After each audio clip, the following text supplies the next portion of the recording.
मेरे सभी पढ़ाकू भाई बहनों का दिल से नमस्कार। इंतजार हुआ खत्म, आ गए हैं हम। मैं विष्णु दिवाकर आज की वीडियो में बात करने वाला हूँ हिंदी औपचारिक लेखन खा, यानी कि जिन बच्चों के पास ये सब्जेक्ट है हिंदी औपचारिक लेखन खा, उनके लिए ये वीडियो बहुत ज़्यादा इंपॉर्टेंट होने वाली है। तो मैं आज इसमें बात करने वाला हूँ most important question and answers के बारे में, जो आपके एग्जाम्स के पॉइंट ऑफ व्यू से बहुत ज़्यादा इंपॉर्टेंट है। यानी कि आप कह सकते हैं कि यही क्वेश्चंस आपको जो है एग्जाम में देखने को मिलेंगे। तो चलिए देरी ना करते हुए वीडियो को स्टार्ट करते हैं। तो भैया सबसे पहला जो क्वेश्चन आपको देखने को मिल सकता है वो है कि कार्यालय हिंदी किसे कहते हैं? ये आम जन भाषा में बोले जाने वाले हिंदी से किस प्रकार से भिन्न है? तो पहले तो मैं आपको ये बता दूं कि यहाँ पर जो है मैं बहुत लेंथी वीडियो नहीं बनाऊंगा, बहुत ज्यादा टाइम टेकिंग वीडियो नहीं बनाऊंगा। BA first year first semester के जितने भी स्टूडेंट हैं उनको मैं समझा देता हूँ कि आप लोगों के एग्जाम्स के लिए आपको सिर्फ पॉइंट समझना आना चाहिए, आप उसके बारे में आंसर आप आराम से लिख सकते हैं। तो इसलिए वीडियो को ज़्यादा लंबा ना बनाते हुए सिर्फ हम शॉर्ट शॉर्ट वीडियो को कंप्लीट कर लेंगे। सबसे पहला हमारा जो क्वेश्चन है, मैंने बोला कार्यालय हिंदी किसे कहते हैं और ये जन आम जन भाषा में बोले जाने वाली हिंदी से कैसे अलग है। तो सबसे पहले हम बात करते हैं कार्यालय हिंदी क्या होती है। तो देखो, ये हिंदी का वह रूप है जिसे सरकारी और औपचारिक कार्यों में प्रयोग किया जाता है। सिंपल है, बिल्कुल साधारण भाषा में आपको समझ में आ गया कि भाई अगर आपसे क्वेश्चन पूछा जाए कार्यालय हिंदी किसे कहते हैं, तो आप बता देंगे कि भैया कार्यालय हिंदी वो हिंदी होती है जिसे सरकारी और औपचारिक कार्यों में प्रयोग किया जाता है। ये सरल, स्पष्ट और नियमबद्ध भाषा होती है जो कार्यालयीन पत्राचार और दस्तावेजों के लिए उपयोगी है। सिंपल है, तो आप आराम से इसको बता सकते हैं। अब ये आम जन भाषा जो होती है उनसे अलग कैसे है, उनसे भिन्नता कैसी है इसकी? सबसे पहले सटीकता। कार्यालय हिंदी में शब्दों का सटीक और औपचारिक प्रयोग होता है, यानी कि बहुत ही सरल और साधारण और सटीक शब्दों का प्रयोग किया जाता है। सबसे दूसरी बात, सरलता। इसे सरल और स्पष्ट रखने की कोशिश की जाती है क्योंकि इस भाषा का प्रयोग करते समय आपको बहुत सरलता का ध्यान रखना है, अपनी भाषा को बहुत सरल और स्पष्ट रखना है। ठीक है।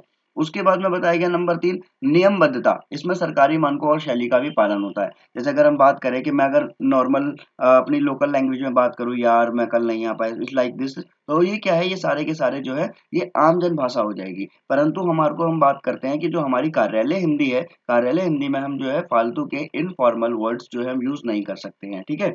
अनौपचारिकता, ये अधिक औपचारिक होती है, इसके अंदर हम अनौपचारिक वर्ड यूज नहीं कर सकते हैं। उदाहरण, जन भाषा आपका काम हो जाएगा, कार्यालय हिंदी आपके आवेदन पर नियमानुसार कार्रवाई की जाएगी। तो कहने का मतलब क्या है कि नॉर्मली स्ट्रेट फॉर्मेट नहीं बनना है, हमारे को बहुत ही काइंड तरीके से जो है अपना आंसर देना है। तो ये हमारी क्या होती है, ये हमारी कार्यालय भाषा होती है। तो मेरे हिसाब से आपको समझ में आ चुका है, इससे रिलेटेड कोई भी क्वेश्चन आता है तो आपको जानकारी मिल चुकी है कि कैसे आपको लिखना है। बाकी अब आप आराम से चैंपियन है भैया, बहुत बढ़िया तरीके से आप लिख सकते हैं। दूसरा क्वेश्चन आपका पूछा गया है कि व्यावसायिक हिंदी को परिभाषित कीजिए। अब व्यावसायिक हिंदी क्या है? तो भैया सिंपल सी बात है कि यह हिंदी का वो रूप होता है जिसका उपयोग व्यापार, व्यवसाय से जुड़े हुए जो पत्राचार है, रिपोर्ट है, विज्ञापन है और अनुबंधों में किया जाता है। तो कहने का मतलब ये है, व्यावसायिक यानी कि जो व्यापार और व्यवसाय से जुड़ा हुआ हो, है ना, उसे हम क्या बोलेंगे, व्यावसायिक हिंदी बोलेंगे। और जो कार्यालय हिंदी है वो कार्यालय से जुड़ी हुई है। अब इसकी क्या विशेषता है भैया? ये भी सरल और स्पष्ट भाषा है, व्यापारिक संचार को प्रभावी बनाने के लिए प्रयोग की जाती है।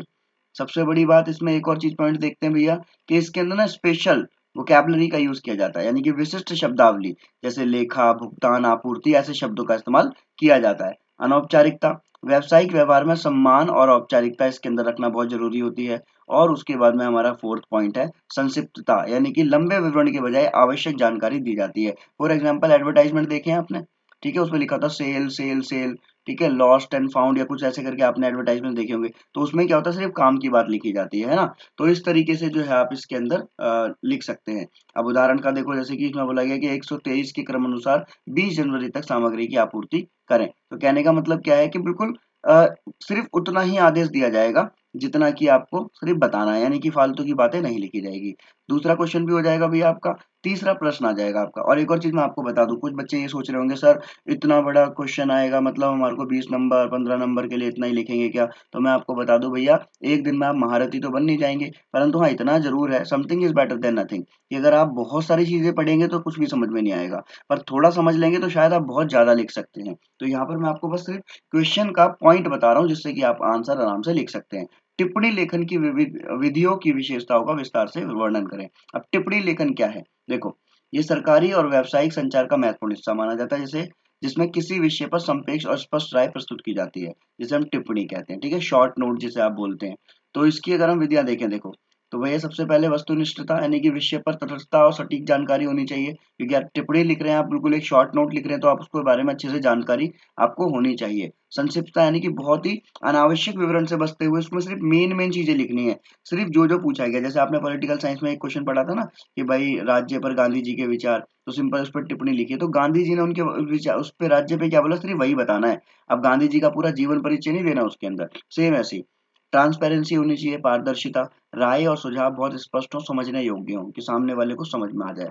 क्रमबद्ध यानी कि बिल्कुल सिस्टमेटिक तरीके से, बिंदुवार तरीके से लिखा जाना चाहिए, है ना। और विशेषता क्या होगी, स्पष्टता रहती है, प्रभावी भाषा और विषय से संबंधित सटीक जानकारी इसमें मिल जाती है और निर्णय लेने में मदद मिलती है। तो कहने का मतलब ये है कि ये क्वेश्चन भी आपको अच्छी तरह से समझ में आ गया होगा। उसके बाद में एक और क्वेश्चन आता है आपका भैया, क्वेश्चन नंबर 4। प्रारूपण क्या है, प्रारूपण की विशेषताएं बताइए। तो देखो भैया, प्रारूपण यानी कि जो ड्राफ्टिंग होती है, किसी दस्तावेज या पत्र को तैयार करने की जो प्रक्रिया होती है, ठीक है, जो उद्देश्य और सामग्री को सही तरीके से प्रस्तुत करता है, उसी को हम क्या बोलते हैं, प्रारूपण। ठीक है। अब प्रारूपण की विशेषता देखो, सेम पॉइंट है हमारा। सबसे पहले उद्देश्य परकता हो, दस्तावेज का उद्देश्य स्पष्ट होना चाहिए, कि जो भी दस्तावेज आप लिख रहे हैं उसका उद्देश्य बिल्कुल स्पष्ट हो। संरचना, शुरुआत, मध्य और निष्कर्ष का उचित क्रम, जैसे बोलते हैं ना, इंट्रोडक्शन लिखना, फिर उसके पॉइंट्स लिखना, फिर उसके बाद में कंक्लूजन को लिखना, तो इस तरीके से। भाषा का औपचारिक उपयोग, सटीक और व्यावसायिक भाषा होनी चाहिए इसके अंदर, ठीक है। संगठित लेखन हो, सभी बिंदु व्यवस्थित रूप से लिखी जानी चाहिए। और सुधार की गुंजाइश, यानी दस्तावेजों को अंतिम रूप देने से पहले संशोधन यानी कि बदलाव उसके अंदर किया जाना चाहिए। क्लियर है यहाँ तक। उसके बाद में हमारा एक और क्वेश्चन आता है भैया, प्रतिवेदन से क्या समझते हैं। प्रतिवेदन का मतलब क्या होता है, इंग्लिश में आपने सुना होगा रिपोर्ट, है ना, रिपोर्ट। तो प्रतिवेदन यानी कि रिपोर्ट। तो यहाँ पर हम बात करते हैं प्रतिवेदन तैयार करते समय किन बातों का ध्यान रखना है। सबसे पहली बात कि भाई किसी घटना, किसी कार्य, समस्या या विस्तृत सटीक विवरण प्रस्तुत करने वाले दस्तावेज को ही क्या बोलते हैं, हम प्रतिवेदन कहते हैं, यानी कि रिपोर्ट कहते हैं। आपको सिर्फ क्वेश्चन मिल गया, आपको मैंने यहाँ पर पॉइंट बता दिया है जी, ये होता है, तो सिंपल सी बात है, आंसर आप आराम से बना सकते हो, है ना। हमें इतना पता होना चाहिए ना कि इसमें क्या है, क्योंकि देखो 2 घंटे 3 घंटे की वीडियो बनाकर आपका टाइम खराब करूं, डिटेल में सारी चीजें पढ़ाऊंगा, तो इतना टाइम हमारे पास है नहीं। तो इसलिए बस आपको पॉइंट पॉइंट समझना है। अब प्रतिवेदन तैयार करते समय कौन सी बातें ध्यान रखनी है, पहला पॉइंट लिखेंगे विषय का चयन, स्पष्ट और सटीक। तो आप इसको बना सकते हैं कि प्रतिवेदन लिखने के लिए अनेकों प्रकार के जो है बिंदुओं का याद रखना बहुत जरूरी है, जिसमें कि सबसे पहला विषय का चयन है, और विषय का चयन जो है स्पष्ट और सटीक तरीके से होना चाहिए। ठीक है। तो इस तरीके से आप इसको बनाकर लिख सकते हैं। दूसरा, संरचना, कि भाई इसमें आप बताओगे कि प्रतिवेदन लिखते समय जो है हमारा जो महत्वपूर्ण जो दूसरा प्रमुख बिंदु है वो संरचना है, कि जब भी हम प्रतिवेदन को लिखते हैं तो प्रतिवेदन में सबसे पहले जो है हम उस स्पष्ट रूप से कार्य, वो जो कार्य है, जो समस्या है, जो घटना है, उसकी भूमिका के बारे में बताएंगे। भूमिका बताने के बाद में उसके मुख्य विषय के बारे में बताएंगे, और अंत में हम उस पॉइंट उसी विषय को, उसका जो है निष्कर्ष यहाँ पर बताएंगे। तो इस तरीके से हमारे को अंदर अंदर लिखते चले जाना और हमारे को नंबर पूरे मिल जाएंगे। भाषा का उपयोग, फिर इसमें आपको औपचारिक और स्पष्ट भाषा, अब आप इसमें आप बताओगे कि भाई औपचारिक और स्पष्ट भाषा का प्रयोग किया जाता है ना। और उसके बाद में जो है इसके अंदर आंकड़े, कि भाई इतने जो लोग थे वहां पे घायल हुए, इतने लोग, ठीक है, इस तरीके से आपको आंकड़े देने हैं। तो कहने का मतलब क्या है कि भैया आप प्रतिवेदन भी लिख लेंगे आराम से, है ना। फिर हमारा जो है last but not the least, अब हमारा एक और क्वेश्चन आता है भैया, कौन सा, स्ववृत्त लेखन क्या है, यानी कि जो हम बोलते हैं ना बायोडेटा, वो सब चीजें, है ना। इसमें कौन कौन सी बातें याद रखनी है, तो देखो, अब हम बात करें, एक प्रकार का व्यक्तिगत विवरण है जिसमें हम शिक्षा, अनुभव, योग्यता की जानकारी देते हैं, तो सबको पता ही होता है। अब इसमें सटीक जानकारी होनी चाहिए, सारे विवरण सही होने चाहिए, केवल आवश्यक जानकारी होनी चाहिए, औपचारिक भाषा का प्रयोग, और विषय अनुसार अनुकूलन आवेदन के उद्देश्य के अनुसार इसके अंदर दिया जाना चाहिए। तो कहने का मतलब है ये क्वेश्चन भी हमारा खत्म हो गया। अब उसके बाद में हमारा एक और क्वेश्चन आएगा, उसके बाद में लास्ट क्वेश्चन हो जाएगा, और ये वीडियो आपकी खत्म हो जाएगी। सूचना का अधिकार अधिनियम 2005 भारतीय नागरिकों को क्या अधिकार देता है। तो सिंपल सी बात है, जो हमारा आरटीआई है, यानी कि राइट टू इन्फॉर्मेशन, ये अधिनियम भारतीय नागरिकों को सार्वजनिक प्राधिकरणों से जानकारी प्राप्त करने का अधिकार देता है। जो भी चीज हो रही है आप उसके बारे में जानकारी प्राप्त कर सकते हैं, इसी को हम आरटीआई यानी कि राइट टू इन्फॉर्मेशन और हिंदी में सूचना का अधिकार अधिनियम कहते हैं।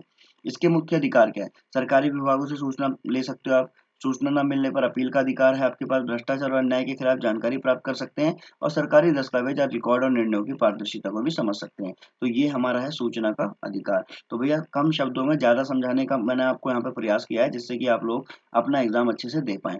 फिर आता है भैया हमारा कार्यालय पत्र और सामान्य पत्र में क्या अंतर है। तो देखो, सिंपल और सरल भाषा में आपको क्लियर कर दूंगा, जिससे कि अगर आपका क्वेश्चन आ जाए तो आप उसको हल्का सा बना सकें। सबसे पहले हम लिखेंगे भाषा, उद्देश्य, संरचना और उदाहरण। अब इन सब चीजों को हम क्या करेंगे, एक्सप्लेन कर देंगे कि भाषा कैसी रहेगी कार्यालय पत्र में, औपचारिक और सटीक, सामान्य पत्र में अनौपचारिक रहेगी और सरल रहेगी।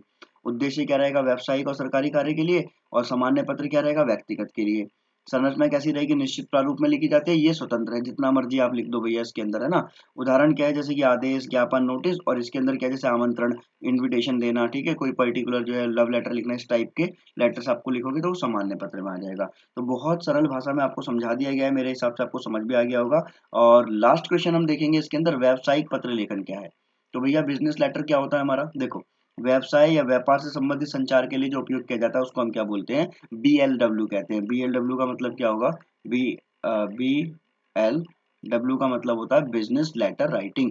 तो इसकी विशेषता क्या होती है, मुख्य विषय पर ध्यान देंगे, भाषा शैली औपचारिक रहेगी, ठीक है, और विनम्रता, प्रारूप और उद्देश्य, ये सारे इसके पॉइंट रहेंगे। बस उसके बाद में आपकी ये वीडियो कंप्लीट हो जाएगी। लास्ट क्वेश्चन समझ लीजिए, प्रेस विज्ञप्ति क्या है। तो प्रेस विज्ञप्ति यानी कि प्रेस रिलीज के बारे में आपने सुना होगा। किसी संगठन, सरकारी निकाय, व्यक्ति द्वारा जनता तक महत्वपूर्ण जानकारी पहुंचाने के लिए मीडिया के जरिए जो है किया गया बयान जो है उसे प्रेस रिलीज कहते हैं, ठीक है। प्रेस कॉन्फ्रेंस के बारे में आपने सुना होगा, सेम वही, ठीक है। इसका महत्व क्या है भैया, इसके अंदर जानकारी का प्रसार करना, सार्वजनिक छवि को बनाए रखना, तत्काल संवाद और संचार का प्रभावी साधन। तो भैया ये आपके पॉइंट्स हैं जो कि आपके हिंदी खा में इंपॉर्टेंट है और आपके पेपर में आपको देखने को मिलेंगे। BA फर्स्ट ईयर के सभी स्टूडेंट्स को all the best, good luck and best of luck. ये 12 मिनट की वीडियो आपके लिए बहुत ही महत्वपूर्ण होगी। आई होप आपको अच्छी लगी होगी। Thanks for watching.